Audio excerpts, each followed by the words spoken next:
حضرت حسین نے فیصلہ کیا اور ڈٹ گئے اس فیصلے پر کہ میں کوفے جاؤں گا۔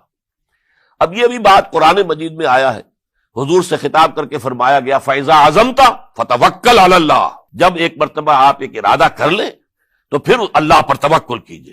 پھر یہ نہیں کہ کبھی آگے کبھی پیچھے جاؤں یا نہ جاؤں، یہ نہیں، یہ تردد یہ نہیں، بلکہ یہ کہ فیصلہ کر کے ڈٹ جائیے، اس لیے کہ جو بھی نتیجہ ہے وہ تو اللہ کے ہاتھ میں ہے، لہذا اللہ پر توکل کیجئے۔ فَإِذَا عَزَمْتَ فَتَوَكَّلْ عَلَى اللَّهِ، لہذا سب نے سمجھایا حضرت حسین کو کہ آپ کوفے نہ جائیں۔ سمجھانے والوں میں حضرت عبداللہ ابن عمر بھی تھے رضی اللہ تعالی عنہ، اگرچہ کوئی قرابت داری جو ہے قریبی نہیں تھی، لیکن بہرحال امت کی ایک شخصیت، عظیم شخصیت تھے۔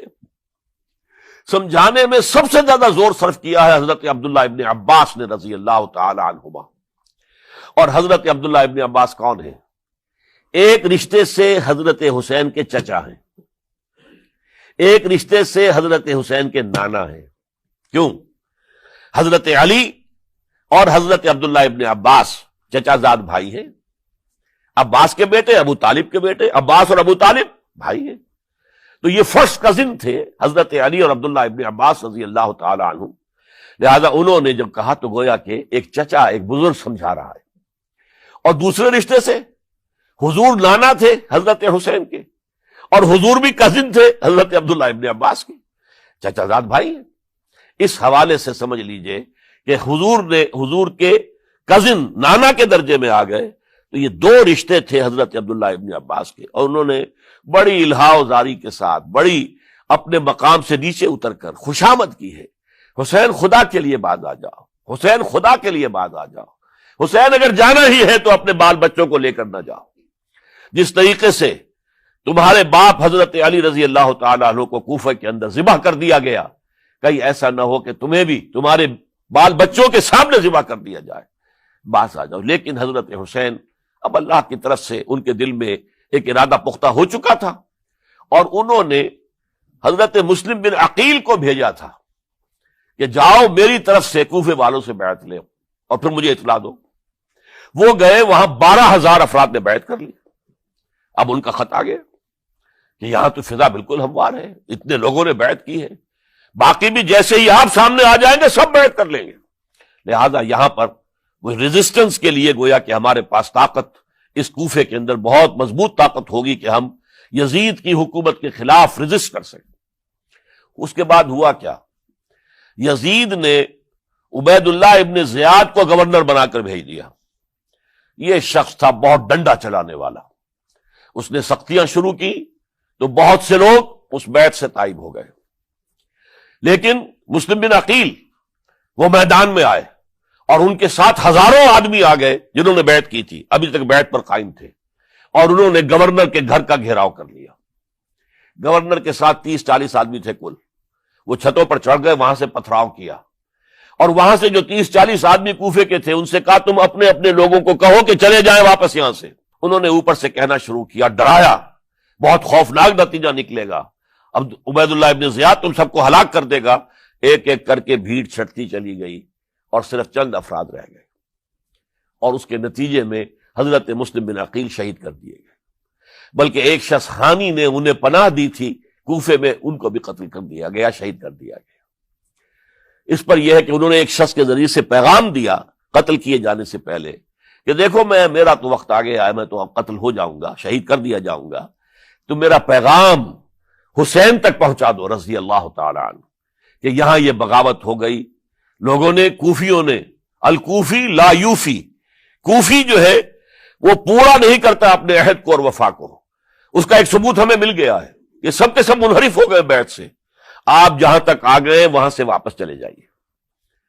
جب حضرت حسین کے پاس یہ پیغام پہنچا اور انہوں نے ارادہ کیا کہ ٹھیک ہے یہ تو حالات بدل گئے، لہذا واپس چلنا چاہیے، شاید عبداللہ ابن زبیر کی رائے ہی صحیح ہے، ہمیں مکے ہی میں بیٹھ کر کام کرنا چاہیے، لیکن اب جو ہے عرب کا ایک خاص مزاج ہے۔ حضرت مسلم بن عقیل کے بیٹے آڑے آ گئے، اب ہم اپنے باپ کے خون کا قصاص لیے بغیر نہیں جائیں گے، اور حضرت حسین رضی اللہ تعالیٰ عنہ بامروت انسان، شریف النفس انسان، کیسے ممکن تھا غیرت مند غیور انسان وہ کیسے ان کی بات کو رد کر دیتا؟ لہذا اچھا چلو چلتے ہیں کوفے کی طرف.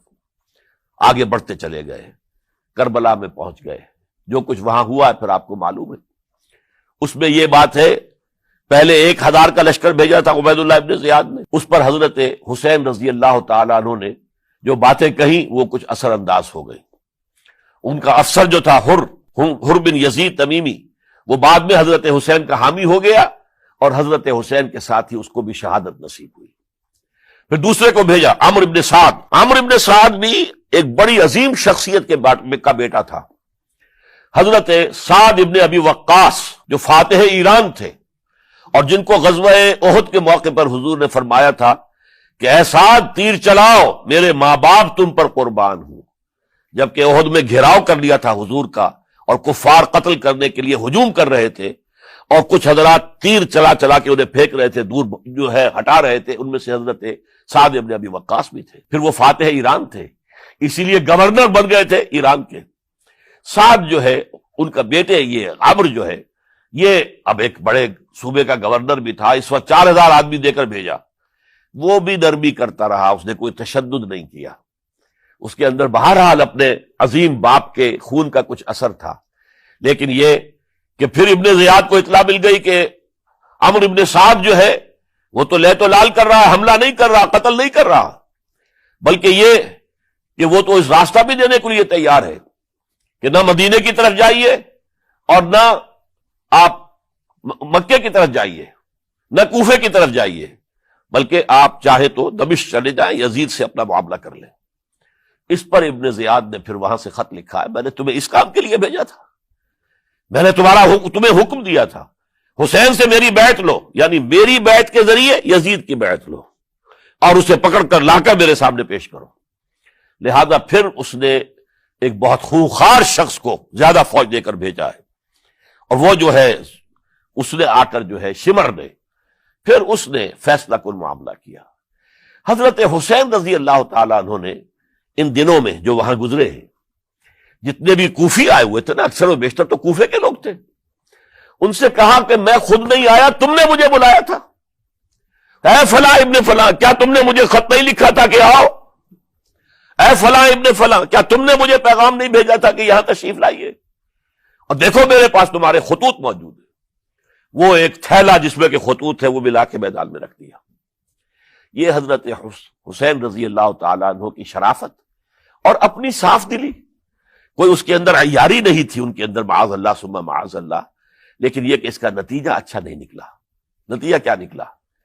اب انہیں پتا چل گیا کوفیوں کو, اگر اب حسین زندہ دمشق پہنچ گئے یزید کے پاس تو یہ ہم سب کا بھاڑا پھوڑ دیں گے, ہماری شامت آ جائے گی. لہذا اب تو کسی صورت انہیں زندہ نہیں رہنے دینا. یہ ایک بڑا اہم واقعہ نوٹ کر لیجیے اس کو, اس لیے کہ حضرت حسین نے ایک ایک کا نام لے کر اے فلاں ابن فلاں, اے فلاں ابن فلاں, اے فلاں ابن فلاں, کیا تم نے خط نہیں لکھا تھا؟ کیا تمہارا پیغام نہیں تھا؟ اب انہوں نے دیکھا کہ یہ بھانڈا اگر یزید کے ہاں جا کر پھوڑ دیا گیا تو پھر ہماری خیر نہیں ہوگی. یہی وجہ ہے حضرت حسین کو شہید کرنے کے بعد, یہ نوٹ کر لیجئے, 72 آدمی تھے کل, جس کو کہہ لیں لشکر حضرت حسین کا رضی اللہ تعالیٰ عنہ. ان میں سے 20 خاندان بنی ہاشم کے چشم و چراغ تھے. وہ بڑی بہادری سے لڑے ہیں, بڑی بہادری سے لڑے, ایک ایک نے لڑ کر جان دی ہے, بہت سو کو مارا ہے. یقاتلون فی سبیل اللہ فیقتلون ویقتلون, قتل کر بھی رہے تھے, قتل ہو بھی رہے تھے, ایک ایک کر کے قتل ہو رہے تھے, شہید ہو رہے تھے. 20 جو ہے خاندان بنی ہاشم میں سے شہید ہوئے ہیں. حضرت حسین رضی اللہ تعالیٰ عنہ کا ایک بہت ہی انفنٹ چھوٹا بچہ وہ بھی شہید ہوا ہے. باقی سب مرد, تمام مرد, سوائے ایک حضرت حسین کے بیٹے حضرت علی بن حسین زین العابدین کہلائے بعد میں, وہ بیمار تھے, وہ جنگ میں حصہ نہیں لے سکتے تھے, وہ بچ گئے صرف. اچھا, حضرت حسین شہید ہو گئے. یہ ہے 10 محرم الحرام سن 61 ہجری. کیا مطلب ہے؟ حضور کے انتقال کے ٹھیک 50 برس بعد, سن 11 ہجری میں حضور کا انتقال, اور سن 61 ہجری میں حضور کے نواسے, اور جن کے بارے میں حضور نے فرمایا سیدہ شباب اہل الجنہ, حضرت حسین شہید کر دیے گئے، اور اس کے بعد اس لشکر نے خیموں کو آگ لگا دی۔ یہاں نکتہ سمجھ لیجیے، آگ کیوں لگائی؟ انہیں معلوم تھا ہمارے خلاف ڈاکومنٹری پروف موجود ہے وہاں پر، وہ ہمارے خطوط کے تھیلے وہاں موجود ہیں، اگر وہ باقی رہ گئے تو ہماری شامت آ جائے گی، ہمیں کون بچائے گا؟